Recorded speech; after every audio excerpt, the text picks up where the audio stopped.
జాబిల్లి కథలు.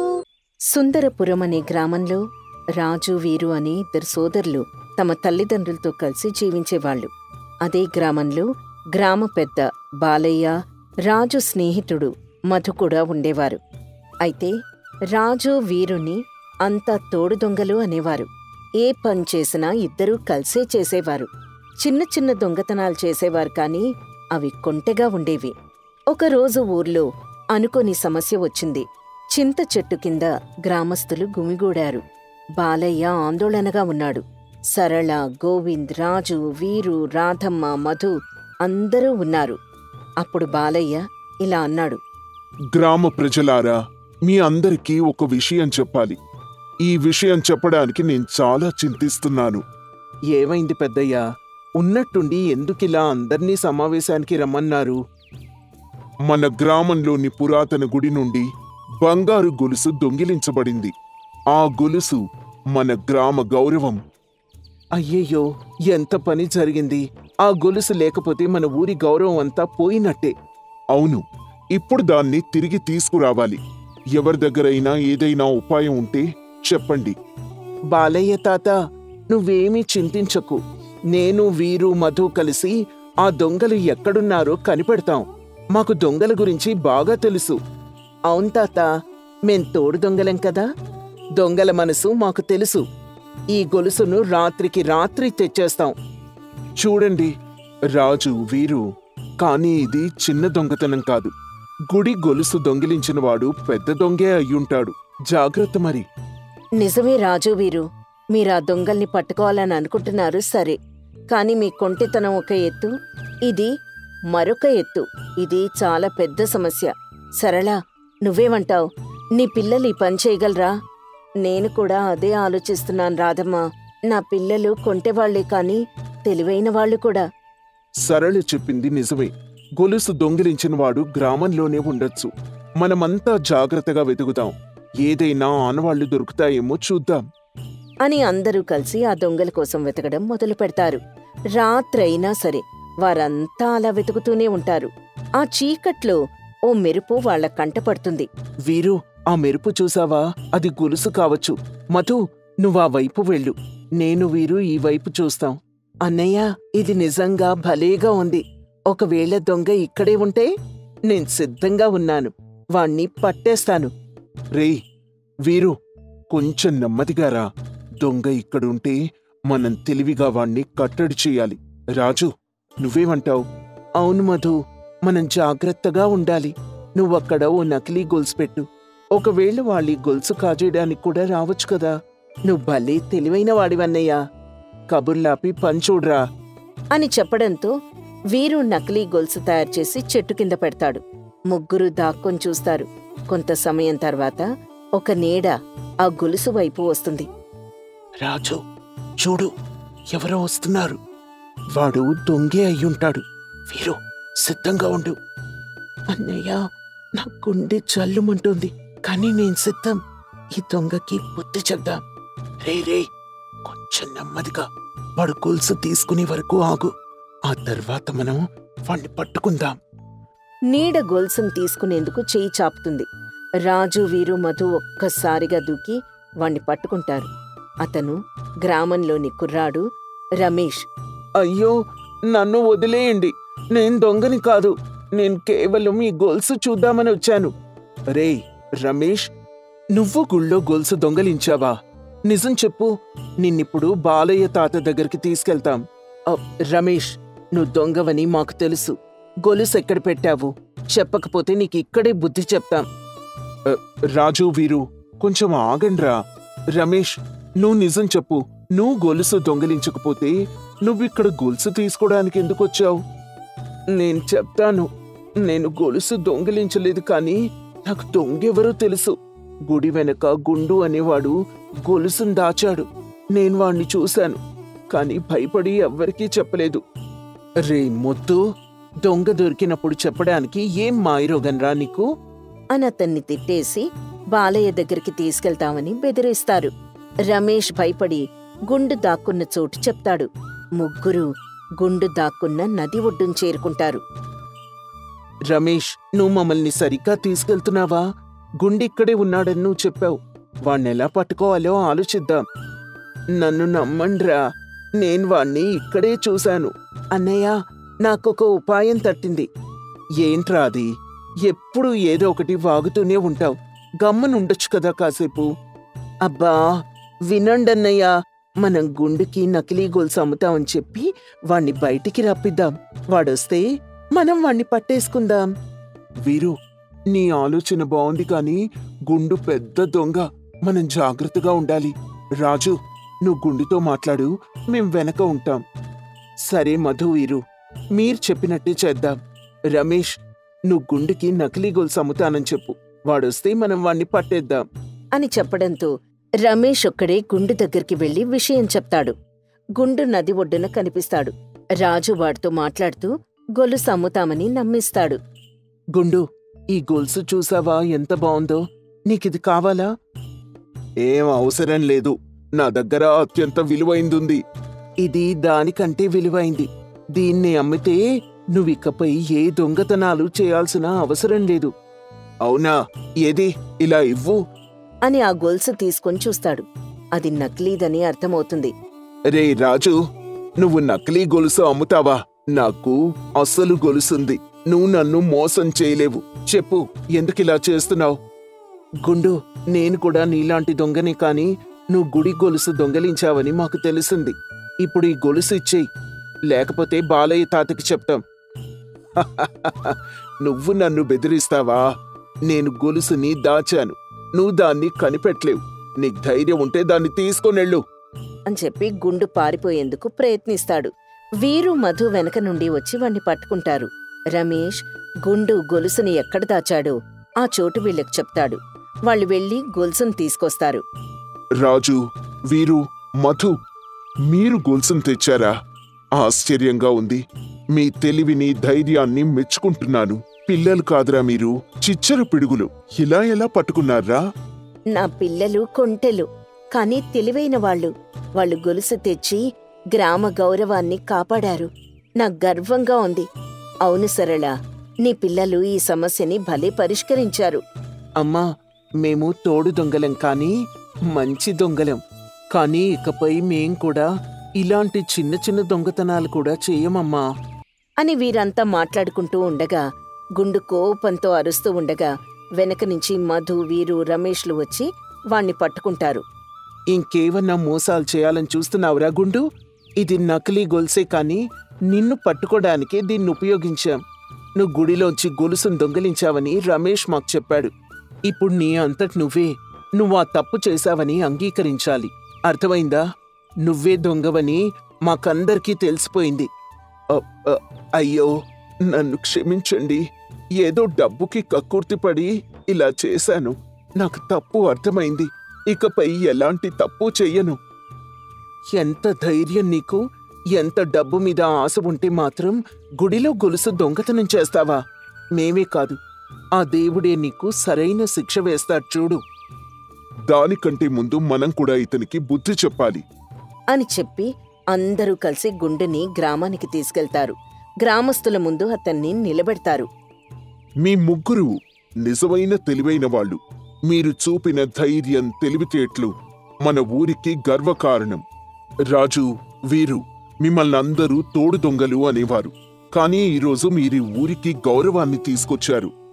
నా పిల్లలు చేసిన పని చూస్తే నాకు చాలా గర్వంగా ఉంది. ఇకపోతే గుండు, నీకు మేం విధించే శిక్ష ఒక్కటే. ఈ రోజు నుంచి ప్రతిరోజు నువ్వు ఉదయం, సాయంత్రం గుడిని శుభ్రం చేయాలి. ఇది మేం నీకు విధిస్తున్న శిక్ష అని అనుకున్నా, ఇది నువ్వు సరైన మార్గంలో నడుచుకోవడానికి నీకెంతగానో దోహదపడుతుంది. సరేనయ్యా, ఇలా అయినా నా తప్పుకి ప్రాయశ్చిత్తం అవుతుందేమో. రమేష్, ఇతను సరిగ్గా చేస్తున్నాడో లేదో చూసే బాధ్యత నీదే. సరే పెద్దనాన్న, నేను చూసుకుంటాను అని చెప్పడంతో అంతా ఎవరిళ్లకి వాళ్ళు వెళ్ళిపోతారు. ఆ రోజు నుంచి గ్రామం అంతా కూడా ఆనందంగా ఉంటుంది. గుడి గొలుసు తిరిగి వచ్చిన సంతోషంలో గ్రామస్తులు ఒక చిన్న సంబరం ఏర్పాటు చేశారు. చింత చెట్టు కింద అందరూ గుమిగూడారు. గ్రామస్తులారా, ఈ రోజు మన గ్రామ గౌరవం నిలబడింది. రాజు, వీరు, మధు చూపిన తెలివి, ధైర్యం మనందరికీ స్ఫూర్తినిస్తాయి. నిజమే పెద్దయ్యా. అందుకే వాళ్ళ తెలివికి మెచ్చుకుంటూ వాళ్ళకి ఈ చిన్న బహుమతులు కానుకగా ఇస్తున్నాను. తాతయ్య, మేం తోడు దొంగలమని అంతా అనేవాళ్ళు. కానీ ఈరోజు మేం మంచి పని చేశాం. ఇకపై ఎలాంటి కొంటెతనాలు చెయ్యము.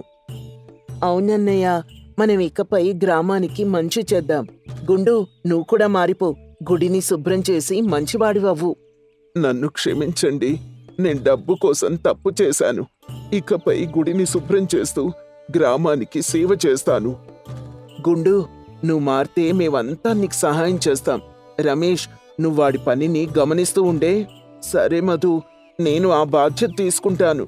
గుండు సరిగ్గా పనిచేస్తాడని నేను నమ్ముతున్నాను. ఈ పిల్లలు మన గ్రామానికి ఆణిముత్యాలు. వీళ్ల తెలివితో గొలుసు తిరిగొచ్చింది. ఇకపై అందరం సమైక్యంగా ఉందాం. అవును, రాజు, వీరు, మధు మన గర్వకారణం. గుడి గౌరవం కాపాడినందుకు వీళ్ళందరికీ ధన్యవాదాలు. సరే, ఇకపై మేం చాలా మంచిగా ఉంటాం అని అందరూ నవ్వుకుంటూ సంతోషంగా మాట్లాడుకుంటూ ఇళ్లకు వెళ్ళిపోతారు. గుండు మారి గుడిని శుభ్రం చేయడం మొదలు పెడతాడు. రాజు, వీరు కొంటెతనాలు మాని గ్రామానికి మంచి చేయడం ప్రారంభించారు. సుందరపురం మళ్లీ శాంతితో, ఆనందంతో నిండిపోయింది. కొత్తపల్లి అనే చిన్న గ్రామంలో రఘురామ్ అనే పేద రైతున్నాడు. చిన్న చిన్న పొలం పనులు చేసుకుంటూ జీవితం గడిపేవాడు. కాని అతను నీతి నిజాయితీలో మాత్రం మచ్చలేని మనిషి. అతని భార్య అనసూయకు మాత్రం డబ్బు మీద ఎక్కువ ఆసుండేది. గొప్పలు చెప్పుకుంటూ తిరుగుతూ ఉండేది. అలా పైకి గొప్పలు చెప్పుకుంటూ లోపల భర్తను నిందిస్తూ ఆమె కాలం గడుపుతూ ఉండేది. అలా ఓ రోజు చీకటి పడుతున్న సమయంలో రఘురామ్ ఇంటికొస్తాడు. అనసూయ, ఉన్నావా? రోజంతా కష్టపడి నాకొచ్చిన డబ్బుతో ఈ కొద్దిపాటి కూరలు తెచ్చాని. ఆ కొత్తగా ఏముంది, రోజు ఇదే పాఠం కదా. ఈ రోజు పనెవరిచ్చారు? ఈరోజు రంగయ్య గారి తోటలో పనిచేశానే. ఏం లాభం? ఎంత పిండికంత రొట్టెని రోజు నాకీ గోల తప్పేలా లేదు. ఈ బట్టలు చూడు ఎలా చినిగిపోయాయో. ఇప్పటి వరకు ఒక్క చీరైనా కొనిచ్చావా? నేనేం చేసేది అనసూయ? అక్కడికి నాకు తెలియని పనులు కూడా చేస్తూనే ఉన్నాను కదా. ఏం చేసినా నీకోసమే కదా. పెళ్ళైనప్పటినుంచి చూస్తూనే ఉన్నాను. ఇలాంటి మాటలు తప్ప ఎక్కువ మొత్తంలో డబ్బు సంపాదించిన పాపాన పోలేదు. అదేంటి అనసూయ, నువ్వు కూడా నా పరిస్థితి చూస్తూనే ఉన్నావు కదా. చచా, అసలు నువ్వు ఎప్పుడు డబ్బు సంపాదిస్తావో ఏంటో అని విసుక్కుంటూ అక్కడి నుంచి వెళ్ళిపోతుంది. ఆ మాటలకు రఘురాం బాధపడుతూ ఉంటాడు. ఇలా ప్రతిరోజూ ఆమె ఏదో ఒక గొడవ పెట్టుకుంటూనే ఉండేది. ఆ మరుసటి రోజు ఉదయం ఎదురింటి లక్ష్మమ్మ అనసూయతో, ఏమ్మా అనసూయ, అంతా కులాసాయేనా? ఆ నాకేంటి పిన్ని, బ్రహ్మాండంగా ఉన్నాను. నాకేం తక్కువ? తక్కువని ఏమీ అనలేదమ్మా. పాపం రఘు పొద్దున్న నుంచి సాయంకాలం దాకా కష్టపడుతూనే ఉంటాడు కదా. పనికి వెళ్తే కాని రోజు గడవదు. అదే అంతా బాగానే ఉందా, ఏవైనా సాయం కావాలేమో అని మాట వరుసకు అడిగానంతే. అబ్బో, మీ సాయం మాకేం అవసరం లేదులే. మా ఆయన నా కోసం చాలా డబ్బు సంపాదిస్తున్నాడులే పిన్ని. అవునా? పోన్లే అమ్మా, ఎవరికైనా కావాల్సిందదే కదా. మరే మేమేమీ పూట గదిలేని వాళ్ళం కాదులే పిన్ని. సరే తల్లి. అవును మరి, ఈ చీరేంటి ఇలా చిరుగుంది? అది అది ఆ మరేం లేదు పిన్ని. ఇంట్లోనే ఉన్నాను కదా, ఆ పని ఈ పని చేస్తూనే ఉంటాం కదా. కొత్తవెందుకులే అని నేనే పాత చీర కట్టుకున్నాను. అవునా? సరే సరే. మరే అయినా నా దగ్గర బోలెడు పట్టు చీరలున్నాయి. పనిచేసేటప్పుడు కూడా పట్టు చీరలు ఎందుకని నేనే ఇలా పాత వాడుతున్నానంతే. అవునా? సరే తల్లి, కొంచెం పాత చీరలా ఉంటేను అడిగానంతే. సరేలే, మీ అనుమానం మీది కదా. మా దగ్గర చాలా డబ్బులే ఉన్నాయిలే. సరేలేమ్మా, నాకు పనుంది, నేను వెళ్ళొస్తాను. సరే పిన్ని అని ఎవరింటికి వాళ్ళు వెళ్ళిపోతారు. ఆ సాయంత్రం రఘురాం వచ్చిన తర్వాత అనసూయ అతనితో, చూసారా చూసారా, ఎదురింటి పిన్ని ఎన్నేసి మాటలంటుందో. అబ్బా, మళ్ళీ ఏమైందే? లేకపోతే మన దగ్గర డబ్బుల్లేవని, నా చీర చినిగిందని ఎగతాళి చేస్తోంది. అవన్నీ పట్టించుకోకే అనేవాళ్లు అంటూనే ఉంటారు. అంటారు సంపాదించలేని మొగుడుంటే అనేవాళ్ళు ఎందుకనరు? నోటికొచ్చినట్టు అంటూనే ఉంటారు. అబ్బా, మళ్ళీ మొదలు పెట్టావా అనసూయ? నేను చేస్తూనే ఉన్నాను కదే. చేసావులే, రోజూ అదే పురాణం విని విని విసుగొచ్చేస్తోంది నాకు. నేనేం చేసేదే? మన తలరాత ఎలా రాసి పెట్టి ఉందో అలానే జరుగుతుంది. చాలేవయ్యా, పెద్ద చెప్పొచ్చావు అని అనసూయ విసుక్కుంటూ అక్కడి నుంచి వెళ్ళిపోతుంది. రఘురాం మరోసారి బాధపడుతూనే ఉన్నాడు. రోజులు గడుస్తూనే ఉన్నాయి. అనసూయ ఊర్లో గొప్పలు చెప్పుకుంటూ ఇంట్లో భర్తని నిందిస్తూ ఉంటుంది. ఇంతలో ఊర్లో జాతర వస్తుంది. సర్పంచ్ పంచాయితీ పెడతాడు. గ్రామ ప్రజలారా, మన ఊరి జాతర దగ్గర పడుతుంది కాబట్టి అందరూ దీనికి సహాయపడాలని కోరుకుంటున్నాను. సరే సర్పంచ్ గారు, ఈసారి ఎలా అయినా బాగా చేద్దాం. అయితే ఈసారి బాధ్యత చేపట్టడానికి మనకొక నిజాయితీ పరుడు కావాలి. దానిలో ఏముంది సర్పంచ్ గారు, మన రఘురాం ఉన్నాడుగా. అతని కంటే నిజాయితీ పరుడు ఎవ్వరూ ఉండరు. అయ్యా, నేనీ బాధ్యతని చక్కబెట్టగలనా? అవును రఘురాం, నువ్వైతేనే దీనికి సరిగ్గా న్యాయం చేయగలవు. సరేనయ్యా, మీరెలా చెప్తే అలా. సరే రఘురాం, అన్నీ చూసుకుంటూ ఉండు మరి అని చెప్పి సర్పంచ్ అక్కడి నుంచి వెళ్ళిపోతాడు. ఊరి వాళ్ళంతా రఘురాంకి ఏం చేయాలో, ఎలా చక్కబెట్టాలో అన్ని విషయాలు చెప్తూ ఉంటారు. ఇంతలో జాతర రోజు రానే వస్తుంది. అక్కడికి విజయవర్ధన్ అని ఒక పెద్దాయనొస్తాడు. అరే, జాతర పనులు ఈసారి చాలా అద్భుతంగా చేసినట్టున్నారే. అవును విజయ్ గారు, ఈసారి బాధ్యతంతా రఘురామే తీసుకున్నాడు. చూడ్డానికి ఇంత సాధారణంగా ఉన్నాడు, ఇంత అద్భుతంగా చేశాడా? అవును విజయ్ గారు, మా రఘురాం సాధారణంగా కనిపిస్తాడు కానీ ఉన్నత ఆలోచనలు గల వ్యక్తి అన్నాడు సర్పంచ్. చాలా సంతోషం సర్పంచ్ గారు. ఇకపై బాధ్యతలేవైనా ఉంటే అతనికే అప్పగించండి. సరే అయ్యా, అలానే చేద్దాం అని అంటారు సర్పంచ్. విజయవర్ధన్ అక్కడి నుంచి వెళ్ళిపోతారు. ఊరి వాళ్ళంతా రఘురాంని చాలా గొప్పగా పొగుడుతూ ఉంటారు. రఘురాం ఇంటికొస్తాడు. కాని ఇంట్లో అనసూయ మాత్రం విసుక్కుంటూనే ఉంటుంది. చూసావా అనసూయ, ఊర్లో అందరూ నన్నెంత గొప్పగా పొగుడుతున్నారు. ఎవరికొస్తుంది ఈ అవకాశం? చాలే చెప్పొచ్చావు. ఇంట్లో ఈగల మోత, బయట పల్లకీల మోత అని పైసా సంపాదించడం చేత కాదు గాని ఈ గొప్పలకి మాత్రం ఏం తక్కువ లేదు. ప్రతిదీ డబ్బుతో చూడకూడదు అనసూయ. మన పని మనం చేసుకుంటూ పోతే ఏదో ఒక రోజు ఆ ఫలితం కనిపిస్తుంది. ఎప్పుడు చూడు ఇదే గోల. ఇక నా వల్ల కాదు, విరక్తొచ్చేస్తోంది నాకు. అది కాదనసూయ, కాస్త ఓపిక పట్టు, నన్ను కూడా అర్థం చేసుకో. ఇంతలో ఆ చుట్టుపక్కల వాళ్ళంతా రఘురాం ఇంటి ముందుకు వచ్చి చేరుతారు. రఘురాం గారు, మీరు అద్భుతంగా నిర్వహించారండి.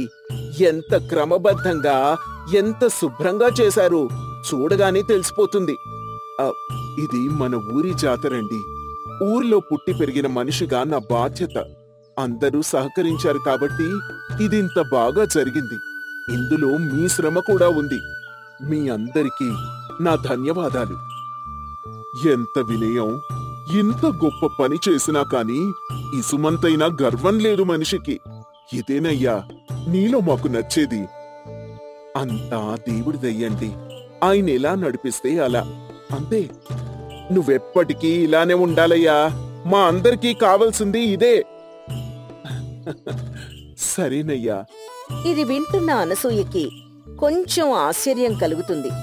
రఘురాంతో చాలా మంది అభిమానంగా మాట్లాడుతున్నారన్న సంగతి ఆమె కొత్తగా అనిపిస్తుంది. ఆ రోజు రాత్రి ఇంట్లో, నిన్నటి జాతర బాగుందట, అందరూ నీ గురించి చాలా మంచిగా మాట్లాడుతున్నారు. అది నీ నోట్ నుండి వస్తుంటే ముచ్చటగా ఉందే అనసూయ. అయినా అసలు నువ్వే నన్నిలా గుర్తించకపోతే ఇంకెవరు గుర్తిస్తారు చెప్పు? అప్పుడప్పుడు మనిషిని బయట వాళ్ళు గుర్తించాకనే మనం గుర్తించగలుగుతామేమో. నువ్విలా మాట్లాడతావనుకోలేదు అనసూయ. ఏమైందే నీకు? నిజమేనయ్యా. మునుపు నీ నిజాయితీని అర్థం చేసుకోలేకపోయాను. నిన్న విజయవర్ధన్ గారు నీ గురించి చెప్పినప్పుడు కూడా నాకేమీ అర్థం కాలేదనుకో.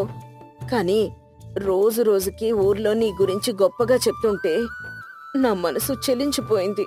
అనసూయ, నువ్వేనా ఇలా మాట్లాడేది? చూడయ్యా, నాకు నువ్వు ఎంత సంపాదిస్తావు అనేది ముఖ్యం కాదిప్పుడు. నువ్వెంత గొప్ప మనిషివో తెలియక నేనొక పాపం చేశాను. నీతో గడిపే జీవితం నాకు చాలా గర్వకారణమయ్యా. చూడనసూయ, నేను నిన్ను నిన్న ప్రేమించాను, ఈ రోజు ప్రేమిస్తున్నాను, రేపు కూడా ప్రేమిస్తానే. నువ్వు నన్నెంత నిందించినా కూడా నిన్నెప్పుడూ నేను విడిచిపెట్టలేదు. నా నమ్మకమే నన్ను నిలబెట్టింది అనిపిస్తోందిప్పుడు. అనసూయ తల ఉంచుకుంటుంది. తలెత్తినప్పుడు ఆమె కళ్ళు నీటితో నిండిపోతాయి. సరే సరే, కళ్ళు తుడుచుకో. ఏమైందనిప్పుడు? అంతా బాగానే ఉంది కదా? మరేం పర్లేదులేవే. నన్ను క్షమిస్తావు కదయ్యా? ఎందుకు క్షమించనే? నీ తప్పు నువ్వు తెలుసుకున్నావు, అంతకంటే క్షమాపణ ఏముంటుంది చెప్పు?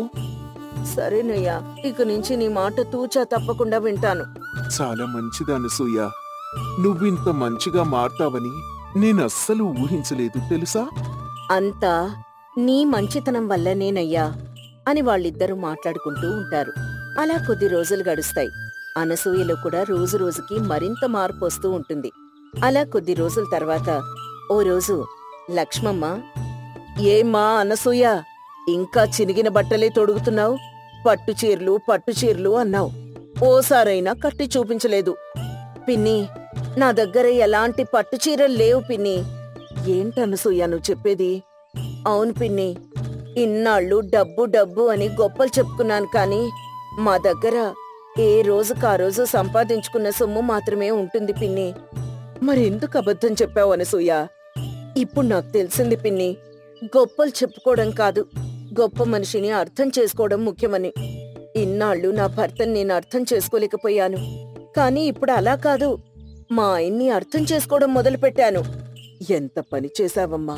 పోనీలే, ఇప్పటికైనా అర్థం చేసుకున్నావు, అదే సంతోషం. అవును పిన్ని, డబ్బుంటేనే సమాజంలో విలువ, గౌరవం, మర్యాద దక్కుతాయని అనుకున్నాను. కాని ఊరి వాళ్ళందరూ మా ఆయన్ని అలా పొగుడుతూ ఉంటే అప్పుడు కానీ నాకు అర్థం కాలేదు. సరే అనసూయ, ఇప్పటికైనా నువ్వు మారావు, అదే చాలు. అవును పిన్ని, ఇకపై నేనాయన్ని అనుసరిస్తాను, ఆయన కష్టాల్లో తోడుగా ఉంటాను, నా బాధ్యతని నేను నెరవేరుస్తాను. ఇదే అమ్మాయి, ప్రతి గృహిణి ఇలా భర్తకు అండగా ఉంటే చాలు, అంతకు మించి వాళ్ళు కోరుకునేది ఏదీ ఉండదు. సరే పిన్ని అని చెప్తుంది అనసూయ. ఇవన్నీ ఆ పక్కనే ఉన్న రఘురాం కూడా వింటాడు. ఆమె చూపు రఘురాం మీద పడుతుంది. అతను పొలానికి వెళ్తూ వెనక్కి తిరిగి నవ్వుతూ చూస్తాడు. ఊహల్లో చెప్పే గొప్పలు రోజు రోజుకి మారిపోతూ ఉంటాయి, కాని నిజమైన గొప్పతనం అది సత్యం మీద నిలబడిన మనిషిని మాత్రం వదలదు.